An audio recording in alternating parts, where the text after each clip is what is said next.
Hi lovely students, good morning. If you are the first time my channel, my video, so please like, share and subscribe my channel. Thank you. Today I am going to start question number 3 of exercise 1.2. Now let us start question number 3, first part. First part में बच्चों है for any integer ए, किसी integer A के लिए what is -1 into A equals to, what is -1 into A equals to for any integer A के लिए बताना है बच्चों क्या वैल्यू होगी। चलिए बच्चों, इसको बताने से पहले हम आपके सामने एक पैटर्न लेकर के आते हैं। इस पैटर्न को बड़े अच्छे से समझिए आप लोग। पैटर्न क्या है आपका? अगर हम आपसे ये कहें बच्चों कि -1 का मल्टीप्लाई 1 में कर दीजिए तो कितना आ जाएगा बच्चों? यहाँ पे प्लस कंसीडर किया जाता है, ठीक है ना बच्चों। तो minus multiply by plus minus, तो आपका आंसर होगा -1, ठीक है ना। ये 1 क्या है बच्चों? यहाँ पर इंटीजर है, ठीक है ना। अगर हम आपसे कहें बच्चों -1 का मल्टीप्लाई कर दीजिए 2 में, तो आपका आंसर क्या होगा? माइनस प्लस, यहाँ पे प्लस कंसीडर किया जाता है, तो माइनस मल्टीप्लाई बाई प्लस -2। अगर हम बच्चों आपसे कहें कि -1 का मल्टीप्लाई कर दीजिएगा किसमें, ऐसे ब्रैकेट आप यूज कर सकते हैं बच्चों, ब्रैकेट यूज कर लीजिएगा 3 में, तो कितना हो जाएगा बच्चों? -1 का 3 में मल्टीप्लाई करेंगे तो -3। अगर हम बच्चों आपसे कहें -1 का मल्टीप्लाई करिए 4 में, तो कितना हो जाएगा बच्चों? -4 एंड सो ऑन बच्चों। इस एंड सो ऑन का मतलब क्या होता है बच्चों कि अगर हम ऐसे ही आगे और मल्टीप्लाई करते जाएं इस पैटर्न में, तो हमें बार बार नेगेटिव इंटीजर्स मिलते चले जाएंगे। तो ये बच्चों यहाँ पे क्वेश्चन कह रहे हैं for any integer a what is -a into a equal to, क्या होगा? तो बच्चों इसके लिए क्या करेंगे, देयरफॉर हम लिख सकते हैं, देयरफॉर वी कैन राइट और we can find -1 multiply by a, we get -a। तो ये हो गया बच्चों आपका आंसर, किसके इक्वल होगा? -a के। ए यहाँ पे क्या है बच्चों? एक इंटीजर था, ठीक है ना। हमने पहले आपको सम इंटीजर्स लेकर के, क्योंकि यहाँ नेगेटिव साइन नहीं था ए पे, इसलिए ए से मतलब यहाँ पर बच्चों पॉजिटिव इंटीजर से था, ठीक है ना। तो हमने यहाँ इस एक ही जगह आपको समझाने के लिए बच्चों पॉजिटिव इंटीजर्स टेकअप किए। पहले 1 लिया, फिर 2 लिया, फिर 3 लिया, फिर 4 लिया, और इस -1 को बच्चों हमने कांस्टेंट रखा और मल्टीप्लाइज किए, आपको सिखाया एंड सो ऑन बच्चों। इसी प्रकार से हम आगे भी इस पैटर्न को बनाते चले जाएंगे। तो at last we can say that कि -1 मल्टीप्लाई बाई ए इंटीजर या positive a integer, you will get -a।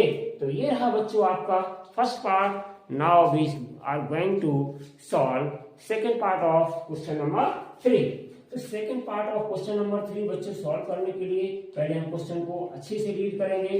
Read करने के बाद फिर हम क्वेश्चन को सॉल्व करेंगे बच्चों। तो क्वेश्चन नंबर 3 का सेकंड पार्ट हमारा क्या है बच्चों? Determine the integers whose product with -1 each, जिसका प्रोडक्ट -1 के साथ मल्टीप्लाई करने पर, ठीक है ना। प्रोडक्ट का मतलब बच्चों क्या होता है? whose प्रोडक्ट का मतलब क्या होता है? मल्टीप्लाई विद -1 के साथ। यानी वो ये कहना चाह रहे हैं कि आप वो इंटीजर डिटरमाइन करिए जिसका हम -1 के साथ अगर प्रोडक्ट करें बच्चों या मल्टीप्लाई करें -1 के साथ, तो ए पार्ट क्या कह रहा है? हमें -22 दे दे। बी पार्ट मेरा क्या कह रहा है? 37 दे दे। और सी पार्ट क्या कह रहा है? 0, शून्य मिल जाए। 0 दैट इज शून्य हिंदी में कहते हैं बच्चों।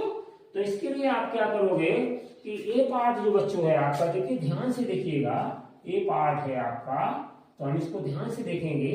-22 बच्चों लिखा है ए पार्ट में, तो देखिए हम -1 से मल्टीप्लाई कर रहे हैं तो हमने -1 लिख दिया बच्चों। अब हम किससे मल्टीप्लाई करें बच्चों कि -22 आ जाए। अभी अभी बच्चों हमने यहाँ इंटीजर्स लिए थे, -1 का 2 से किया था तो -2 हमें मिला था, -1 का 3 से किया था -3 मिला था हमें। तो इसी प्रकार बच्चों अगर हम 22 का यानी पॉजिटिव इंटीजर का मल्टीप्लाई कर दें, प्रोडक्ट कर दें -1 के साथ, तो हमें कितना मिल जाएगा -22। इसका मतलब हमारा आंसर क्या हो गया बच्चों कि हम 22 से मल्टीप्लाई कर दें तो हमें आंसर कितना मिल जाएगा -22। तो ये हो गया बच्चों, डिटरमाइन करने के लिए दिया था, तो ये हो गया बच्चों मेरा आंसर।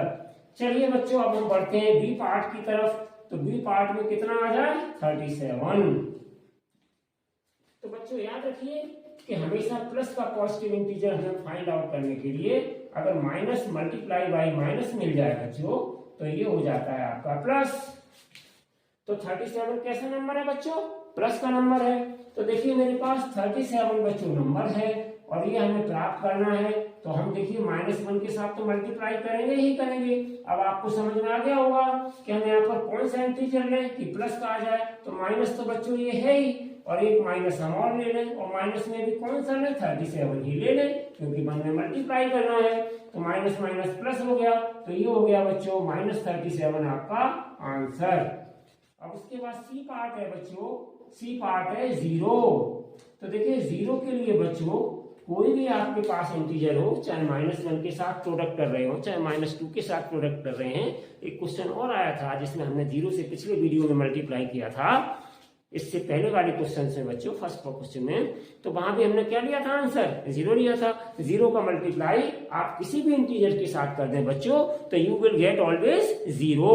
तो सो बच्चों यहाँ पर हमें कुछ नहीं देखना है, -1 तो हमें लिखना ही है क्योंकि इसी के साथ प्रोडक्ट दिखाना है और हम यहाँ पे बच्चों लिखते हैं 0। तो ये हमारा क्या आ गया 0। तो ये आपका क्या हो गया बच्चों आंसर। तो इस प्रकार से बच्चों आपने देखा कि क्वेश्चंस बहुत ही सिंपल क्वेश्चंस थे, बस थोड़ा सा आपको ट्रिक यूज करनी थी, थोड़ा सा आपको अपने माइंड को यूज करना था कि किस तरीके से हम अपने आंसर को फाइंड आउट कर लें बच्चों। ठीक है, पिछले वाले वीडियोस में जो हमने क्वेश्चंस बताए हैं उनको भी अच्छे से कंप्लीट करिए। ठीक है, thank you, till then bye bye.